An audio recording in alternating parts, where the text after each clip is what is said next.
Funniest moment on the TV broadcast. After the Saints had frustrated Tom Brady over and over again, C.J. Gardner-Johnson stopped in front of Brady, smiling with his arms folded. Nobody has made Tom Brady as sad since he got to Tampa as the Saints. And give Dennis Allen credit. In his one game as the Saints head coach, Allen dialed up a brilliant defensive scheme, but he also made smart decisions when it counted. Early in the second quarter, he opted to let Brett Maher kick a 35-yard field goal instead of going for it on 4th and 2, recognizing early it might not take a lot of points to win this game. He was right, and the Saints did. And that leads us naturally into our 4 takeaways with this. In the last 2 games, Maher is 9 for 9. Kicking has been a huge problem for the Saints all season, but not lately. Brett Maher got 3 chances. He hit all 3. The longest was 42 yards. And I know kickers are supposed to hit kicks in the NFL 42 yards or less, but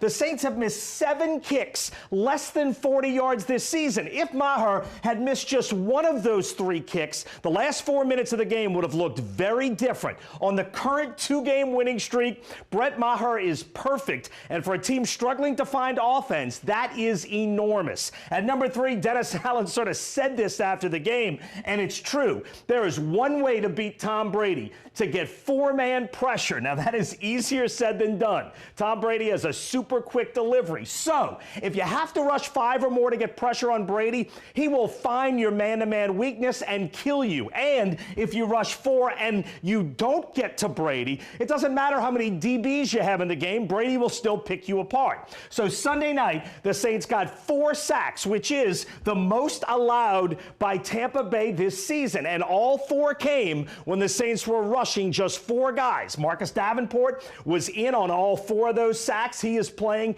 at an exceptionally high level. David Onyemata was in on all 4 of those plays. He played his best game of the season Sunday night. But of course, the player of the game was clearly Cam Jordan. Jordan was dominant. Now let's take a step back. Cam Jordan is the best defensive lineman in Saints history. Only 2 players in team history have been to more Pro Bowls as a Saint than Cam Jordan. They are Willie Roaf and Drew Brees. Cam Jordan has been to 6. This was his first 2-sack game of this season, the 20th of his incredible career. Plus, he caused that Tom Brady fumble, which turned out to be the biggest play of the game. And Jordan's 2-sack game last night came against 22-year-old Tristan Wirfs, who is one of the best young tackles in football. Since joining the Bucs, these are Tom Brady's 4 worst games: against the Patriots this year, against the Rams last year, and the worst 2 are the 2 games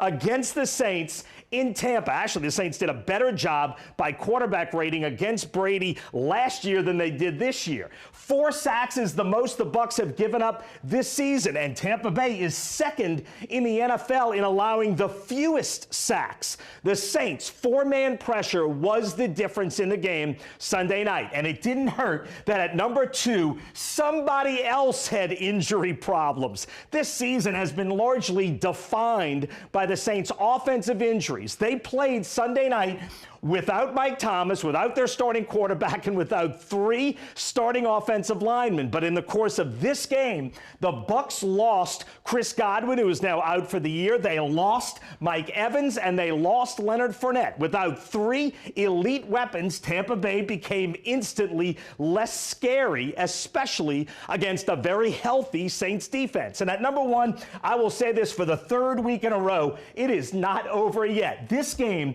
is a perfect example of why you just want to get in the playoffs, because the Saints are talented enough that it is possible to go on the road against a really good team and win. Football Outsiders now says the Saints have a roughly 55% chance to get to the playoffs. Next up, Tua and the Dolphins at home on a post-Christmas Monday night. Sunday night, the Saints made Tampa Bay's Santa Claus angry. Who dat's got a Christmas present, although I have no idea how you drink a beer with boxing gloves on. The Saints games will now carry playoff implications into the new year, and that is my number 1 takeaway from the shutout in Tampa.